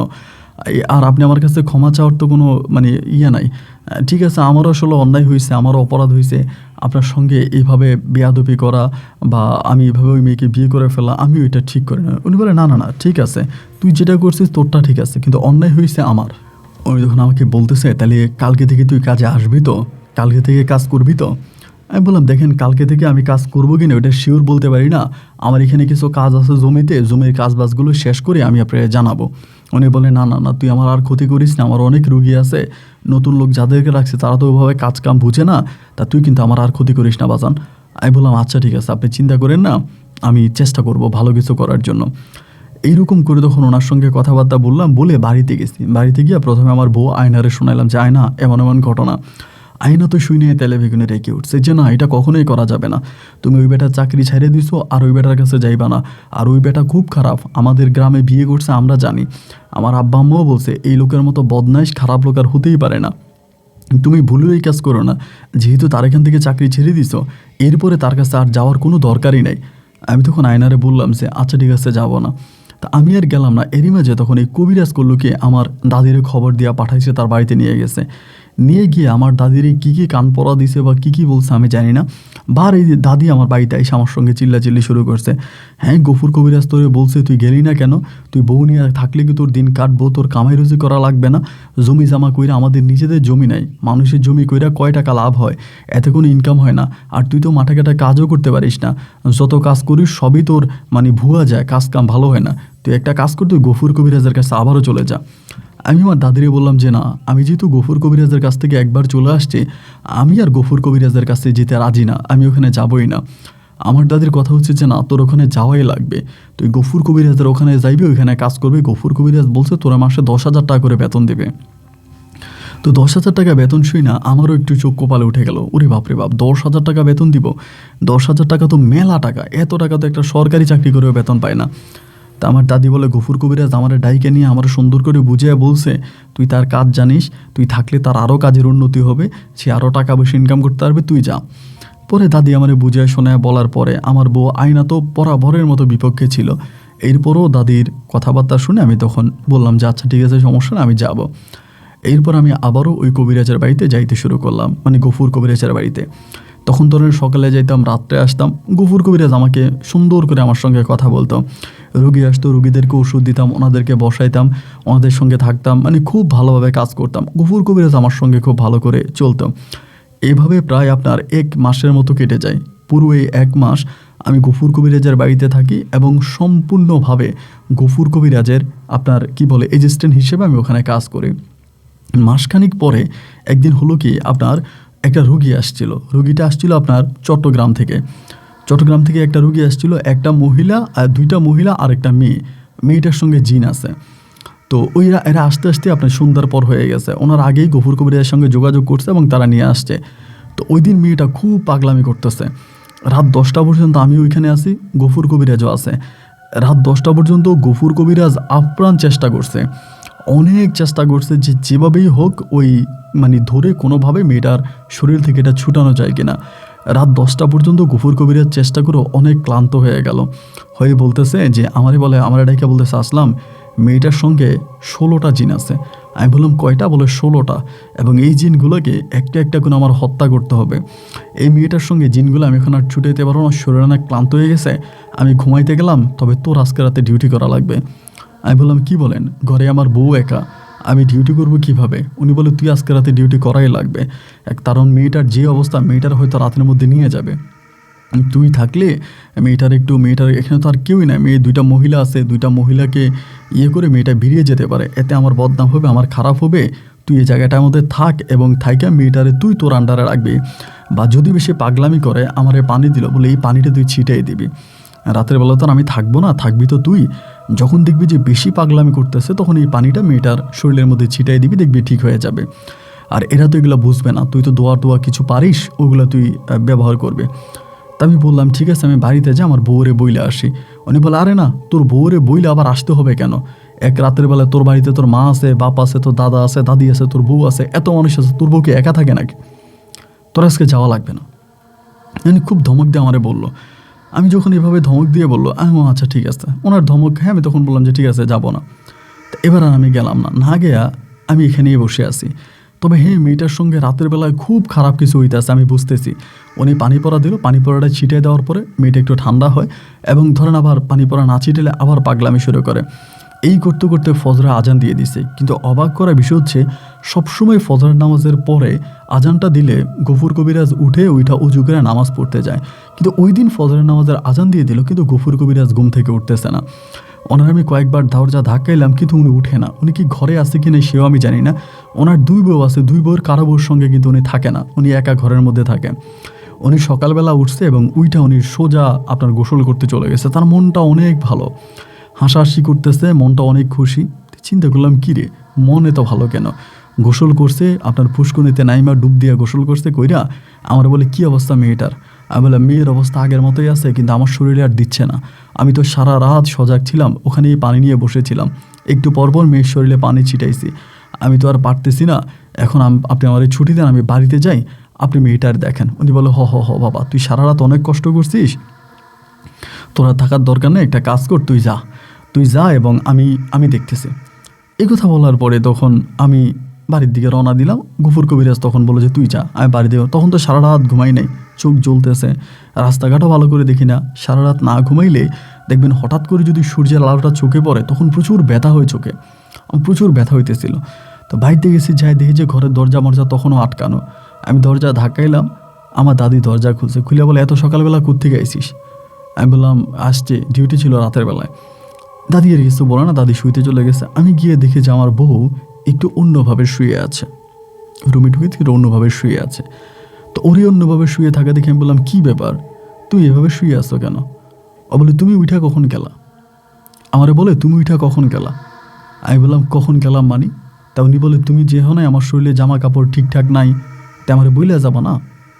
আমি কি বলো তুমি, তোমার জামা কাপড় ঠিকঠাক নাই, আমি তোমারে বইলা যাব, এটা কি কথা?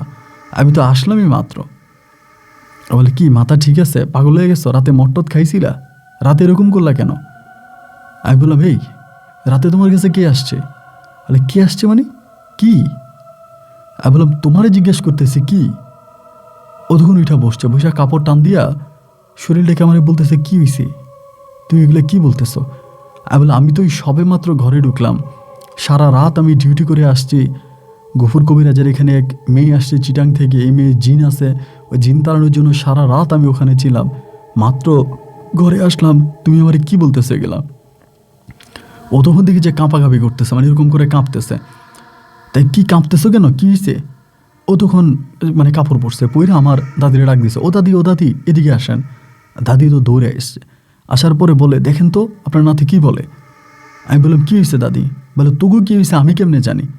আমি বললাম, দাদি কী হয়েছে আমারে বলো। দাদি বলে, আমি কি জানি। তাই আমার বউ তখন দাদিরে বলতেছে, দাদি দাদি, ও বলে ওনাকেই কালকে রাতে ঘরে আসে নাই, ওনাকেই কালকে সারা রাত ডিউটি করছে, এখন নাকি ঘরে এসে। দাদি বলে, থাই তো কবিরাজের কাছে, এই জন্য মনে হয় মাথাটা নষ্ট হয়ে গেছে, ওর মাথাটা নষ্ট হয়ে গেছে। দরজা আমি খুলে দিলাম, ও ঘরে ঢুকলো, আর ও এখন বলতেছে, তুই বাইরেরই কোন দিক দিয়া।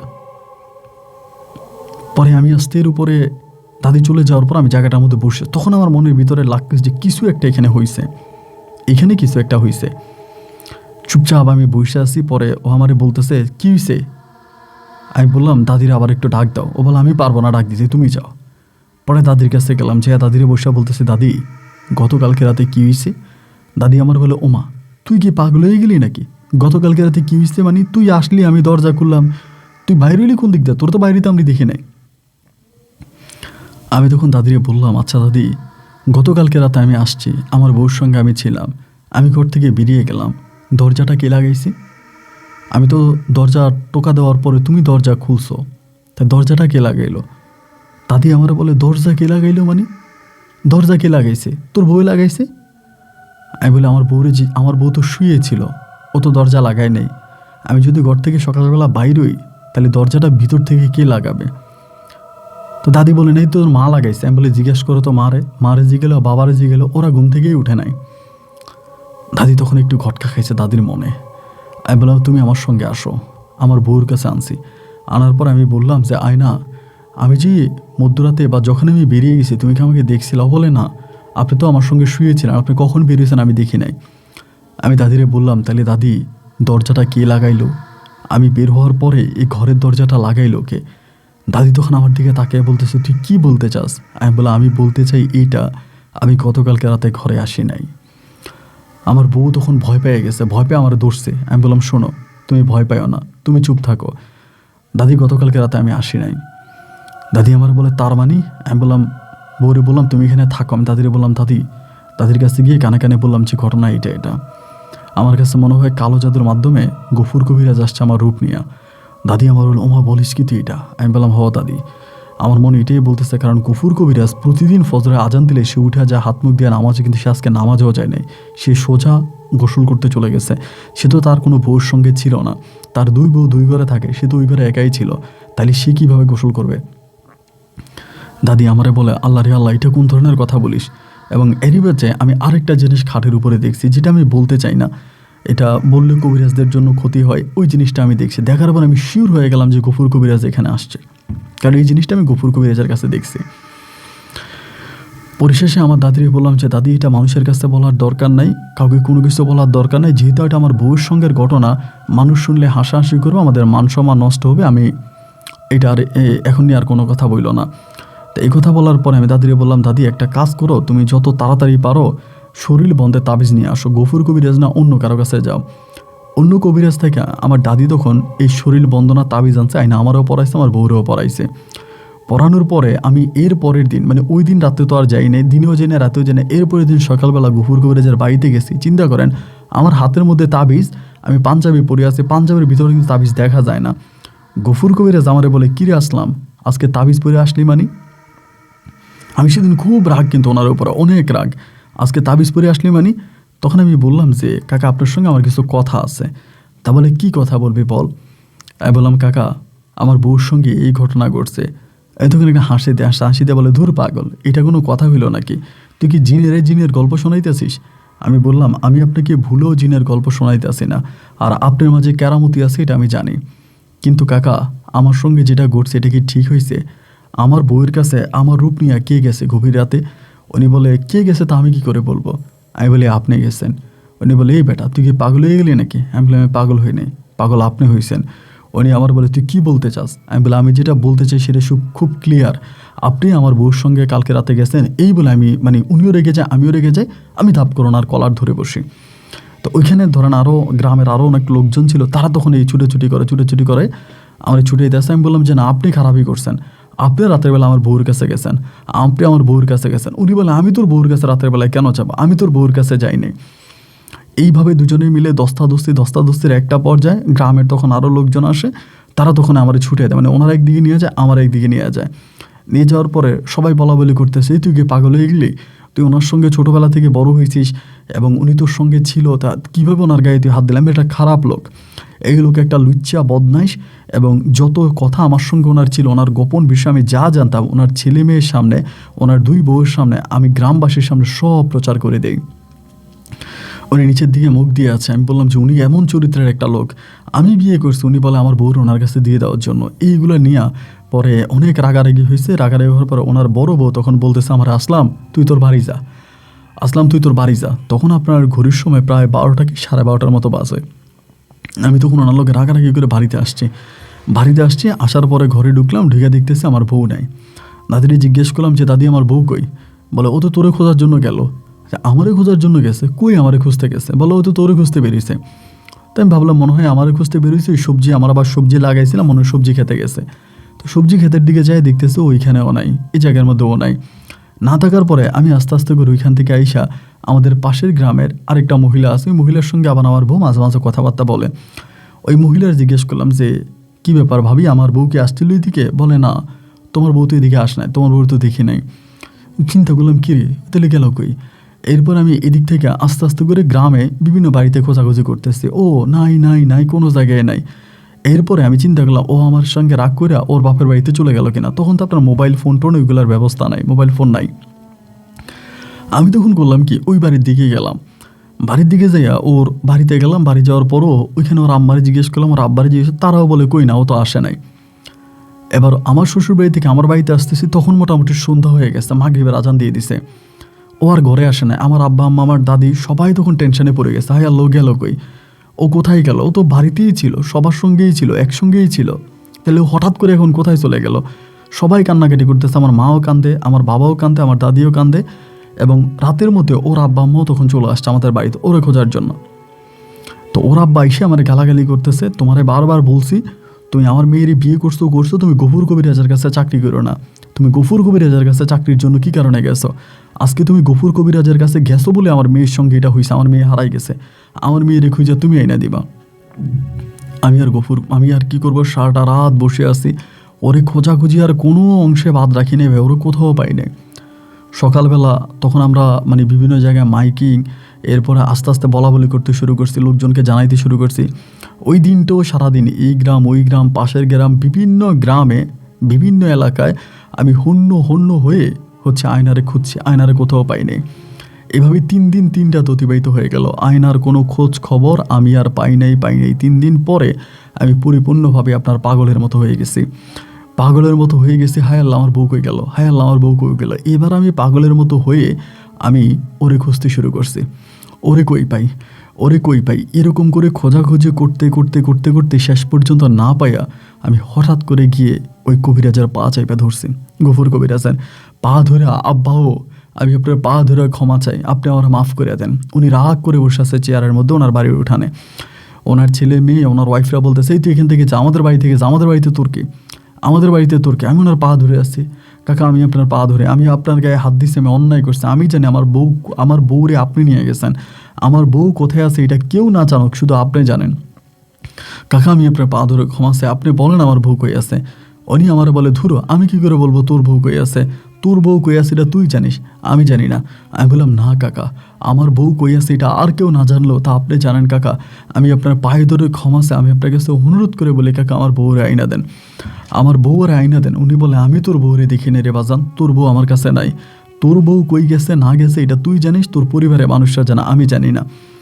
এইরকম করে ওই দিন ওনার ছেলে মেয়ের আমার মাইরা তার বাড়ি থেকে বের করে দেয়। এরপরে আমি ওনার বাড়ির সামনে ঘোরাফেরা করি, শুধু ওনার বাড়ির সামনে যায় দাঁড়ায় থেকে। আমার দাদিও একই কথা বলে, একমাত্র গফুর কবিরাজে বলতে পারে যে তোর বউ কই আছে, এই ছাড়া অন্য কেউই বলতে পারবে না, অন্য কারো পক্ষে এটা বলা সম্ভব না, গফুর কবিরাজে বলতে পারবে। আমি এই গফুর কবিরাজের বাড়ির সামনে চাই দাঁড়াই থাকতাম, দিনের পর দিন রাতের পর রাত দাঁড়াই থাকতাম, ওনার পায়ে ধরতাম, মাপ চাইতাম, ক্ষমা চাইতাম, হাইরে কান্না কাটে ওনার কাছে, আপনি একমাত্র জানান আমার বউ কই আছে, আপনি আমার বউ আইনা দেন। এভাবে দীর্ঘ প্রায় 2টা মাসের মতো কেটে গেছে। আমার চেহারা তখন পরিপূর্ণ পাগলের মতো হয়ে গেছে, নাওয়া নাই, খাওয়া নাই, দাওয়া নাই, ঘুম নাই, এবং পুরো শরীরে আপনার মানে মশা মাছি আমার শরীরে বনবন করতো। শারীরিক অবস্থা এতটা বেপরোয়া, এতটাই খারাপ হয়ে গেছে। পরে লাস্ট পর্যন্ত এই গফুর কবিরাজ আমার একটা প্রস্তাব দিল। শেষে আমারে বলে, তোর বউরে আমি তোর কাছে আইনে দিতে পারি, আমার একটা শর্ত আছে। আমি বললাম, শর্ত কিসের শর্ত? উনি বলে, তোর যখন প্রথম ছেলেটা হবে, তোর একটা প্রথমে ছেলে হবে, আর এই ছেলেটা হবে রাত 2টা থেকে 3টার মধ্যে। এই রাত 2টা থেকে 3টার মধ্যে তোর ছেলেটা হইলে তুই তোর ছেলেটারে আমার কাছে দিয়ে যাবি, আমার কাছে দিয়ে যাবি, আর নয়তো বা এইভাবে ছেলেটারে হত্যা করবি, হয় সেদিন রাতে, না হয় তার পরের দিন রাতে, এই 2 রাতের মধ্যে করতে হবে। আমি বললাম মানি? উনি বলে, ছেলেটারে বলি দিতে হবে, এবং বলি দেওয়ার সিস্টেমটা উনি বলে দে, এইভাবে বলি দিবি, যদি তুই বলি দিতে রাজি থাকিস তাহলে আমি তোর বউকে তোর কাছে এনে দিব, আর যদি বলি না দেস তাহলে তুই এখান থেকে চলে যা। তবে বলি যে তুই দিবি, তোর কাছে আমার একটা কথা আছে, যদি তুই বলি না দেস তাহলে তুইও মারা যাবি, তোর বউও মারা যাবে। তুই তো এতক্ষণে অলরেডি বুঝে গেছিস আমার ক্ষমতা আর আমার পাওয়ার সম্বন্ধে। আমি বললাম, জি কাকা, আমি বুঝছি। উনি বলে, যদি বুঝে থাকিস তাহলে লক্ষ্মী ছেলের মতো যা যা বলতেছি তা তা কর, যা। আমি বললাম, কই যাব? উনি বলে, তোর বউ অমুক বাজারে আছে, বাজারের ঠিকানা বলে দেয়। অমুক বাজারে পাগলের বেশে ঘুরতেছে, পাগলি রূপে। আমাদের এখান থেকে আপনার বরিশাল থেকে ওইটা অনেক দূরে, এটা ফিরোজপুরের একটা বাজারের ঠিকানা আমাকে মানে ঠিক কাগজে লিখে দেয়, অমুক থানা, অমুক জেলা, এরপরে অমুক বাজার, অমুক ইউনিয়ন, সব লিখে দেয়। এখানে গেলে তোর বউরে পাবি, তোর বউ ওখানে পাগলের বেশে বাজারে আছে, ওইখান থেকে তুই তোর বউরে নিয়ে আসবি, বাড়িতে আনলে তোর বউ ঠিক হয়ে যাবে। তবে মনে রাখবি, যদি প্রথম সন্তান হয় ওইটাকে হবে রাত 2টা থেকে 3টায়, হয় সে রাতে নাইলে এর পরের রাতে এটারে এইভাবে বলিদান করতে হবে। ঠিক আছে কাকা। ওনার কথা মতে আমি তখন এই ফিরোজপুরে রওনা দিলাম। ফিরোজপুরে রওনা দিলে উজিরপুর বলে একটা জায়গা আছে, সেখানেই একটা বাজারের মধ্যে আমি তখন আমার বউরে পাই। আমার বউ তখন পাগল অবস্থা, ওই বাজারে পাই। ওই বাজার থেকে আমি তখন আমার বউরে একটা যেভাবে বলে দে ওভাবে যাই পাই। সবাই বলে অনেক মাস ধরে ওখানে পাগল বেশে আছে। তেন তাকাদের ওখান থেকে আমি নিয়ে আসি। বাড়িতে আনার পর আমার দাদি গোসল করায়, খাওয়া দাওয়া করায়, আস্তে আস্তে আস্তে আস্তে করে ও প্রায় 2 থেকে 3 দিনের মাঝে পরিপূর্ণ সুস্থ হয়ে যায়। তো ওরে আমি বললাম, তুমি ওইখানে কেমনে গেল? বলে, আমি জানি না, আমি শুধু ঘর থেকে বেরোইছি, বেরোয়ার পর আমি তোমারে খোঁজার জন্য বেরোইছি, অনেকক্ষণ হয়ে গেল, তুমি আসো না কেন? আর এটা তুমি আমার রাত্রে কী শোনাইলা? তোমারে খুঁজতে গেছি, যাওয়ার পরে একটা মহিলা দেখছি কাপড় পরে বসে আছে রাস্তার পাশে। আমি জিজ্ঞেস করলাম, আপনি কি? বলার পরে মহিলাটা তখন এই মুখটা খুলে আমার দিকে তাকাইছে, মহিলার চেহারাটার দিকে তাকাইছে, এবং চেহারাটা এতটাই বিশ্রী ছিল, আমি চিৎকার দিয়ে মনে ওখানে অজ্ঞান হয়ে গেছি। এরপরে আমার এই মনে আছে যে তোমার দাদি আমারে খাওয়া দাওয়া করাইতেছে, গোসল করাইতেছে, এটুকু আমার মনে আছে। এর মধ্যে কি হয়েছে বিগত কয়েক মাস আমার কিছুই মনে নাই। আমি তখন ওর সঙ্গে থাকতে শুরু করি এবং গফুর কবিরাজের কাছে আমি তখন আর যাই না। এবং গফুর কবিরাজ আমারে বলে, কি ব্যাপার আসলাম, মনে আছে তো কি করতে বলছিলাম? আমি বলি, জি কাকা, আমার সব মনে আছে। বলে, হ্যাঁ খবরদার, এটা কিন্তু উল্টাপাল্টা করা যাবে না, এটা উল্টাপাল্টা করলে চরম ক্ষতি হবে। আমি, ঠিক আছে কাকা, আমি এটা উল্টাপাল্টা করবো না, আপনি এই নিয়ে কোনো চিন্তা করবেন না, আমি এটা নিয়ে কোনো উল্টাপাল্টা করবো না। ওনার সঙ্গে এইভাবে কথাবার্তা বলি এবং কথাবার্তা সব কিছু ঠিকঠাক হলো। এবং হওয়ার পরে একটা সময় আমার বউ তখন গর্ভবতী হয়। আমি তো জানি আমার সন্তানটাকে কী করতে হবে। ওই গর্ভবতী হওয়ার পরে গর্ভবতী হয় এবং একটা পর্যায়ে ঠিকই উনি রাত যে সময় বলে ফজরের কিছুক্ষণ আগে আমার একটা পুত্র সন্তান হয়, পুতুলের মতো চেহারা, একটা ছেলে হয়। এত সুন্দর চেহারা যা বলার মতো না, পুতুলের মতো সুন্দর। ছেলেটা হওয়ার পরে ছেলেটার দিকে তাকে আমি তখন কান্না করতেছি, হায় আল্লাহ রে, আমার ছেলেটা তো আমার বলি দিতে হবে, কান্না করতেছি।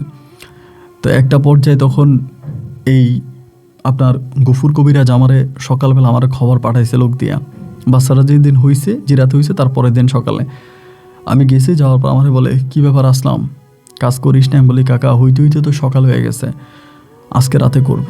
বলে, হ্যাঁ খবরদার, জায়গা ঠিক আছে? আমি বললাম, জি ঠিক আছে। বলে, জিনিস ঠিক আছে? আমি বলি, সব ঠিক আছে। সে রাতের বেলায় তখন আমি ওই দিনটা কাটলাম, সারাটা দিন বসে আছে মন খারাপ হয়ে। রাতের বেলা আমার বউ তখন ঘুমাইছে। ঘুমানোর পরে আমি তখন এই বাচ্চাটারে কোলে লইয়া, এটা তো হয়েছে যেদিন তার পরের দিনের বাচ্চাই, তো ছোট বাচ্চা, একদম ছোট, কোলে নেওয়া যায় না। বলা যাবে না ওই বলির বিষয়টা। ওভাবেই তখন আমি ওখানে বলি দিতে গেলাম। হঠাৎ করে আমি ওই বাচ্চা যখন চিৎকার দিয়েছে, আমি পিছন দিকে তাকায় দেখি আমার বউ দাঁড়ায় আছে।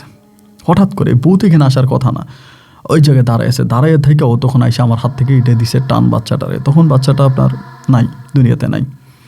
আমি তখন এই চিৎকার দিছি জায়গার মধ্যে, আমিও কান্না করতেছি, ও দিছে চিৎকার। আশেপাশে থেকে দুনিয়ার মানুষ তখন হাজির হয়ে গেছে এই জায়গায়, কবরও করা আছে, সব করা আছে।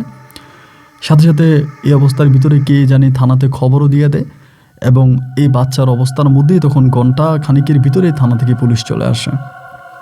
তখন সকাল হয়ে যায়, পুলিশ আসছে, সকাল হয়ে যায়। আইসা আমার হ্যান্ডকাপ পরে পুলিশে নিয়ে চলে যায়, এবং বাচ্চা হত্যার দায়ে তখন আমার জেল হয়। আমার 6 বৎসর আমার জেল হয়। এবং আমার দাদি, আমার বাবা মা তারা উকিল ধরে, তারা বলে যে আমি মানসিকভাবে অসুস্থ ছিলাম, আমি প্রতিবন্ধী বা রোগী, এইসব বলে প্রায় 5 বৎসর পর্যন্ত আমি জেল খাটি। 5 বৎসর আমার জেল খাটতে হয়। 5 বৎসর পর আমার পরিবার আমাকে বের করে আনে। তো আমার পরিবার যখন আমাকে বের করে আনে, আমি বের হওয়ার পর যা দেখলাম আর কি, তা দেখে রীতিমতো আমি অবাক।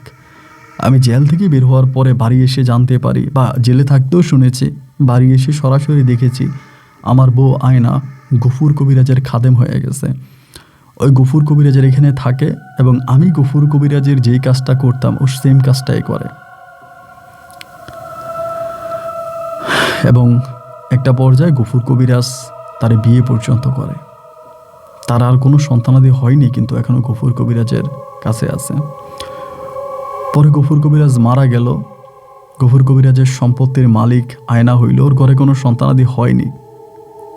তো এখনও আয়না গফুর কবিরাজের কাছেই আছে। গফুর কবিরাজ মারা গেছে, ওর ভিটায়ও আছে। ও এখন কবিরাজি করে, গফুর কবিরাজের কাছ থেকে কবিরাজি শিখেছে, এখন নিজেও কবিরাজি করে।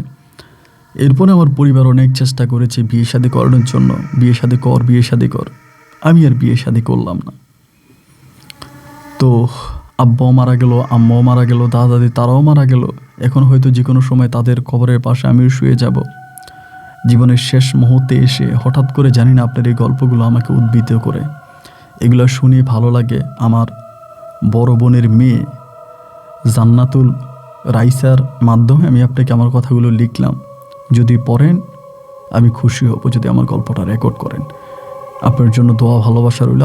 আল্লাহ আপনাকে নেক হায়াত দান করুক। আসসালামু আলাইকুম। প্রিয় বন্ধুগণ, সবাইকে অনেক বেশি ধন্যবাদ এই পর্যন্ত আমার সাথে থেকে বরিশালের ভাই আসলাম হোসেনের জীবনের এই করুণ বাস্তব গল্পটা শোনার জন্য। ভয়ানকও বটে এই গল্পটা, এবং সত্যিই গল্পটার শেষের দিকটা আমার হৃদয়কে স্পর্শ করেছে। শেষ পর্যন্ত গ্রামের বাসায় একটা কথা আছে, যার জন্য করলাম চুরি সেও বলে চোর, যার ঘরে করলাম চুরি ভাই সেও বলে চোর। যেই আয়নার জন্য আসলাম এত কিছু করলো, দিন শেষে সে আয়না গফুরেরই বউ হয়ে গেল। কথায় আছে না,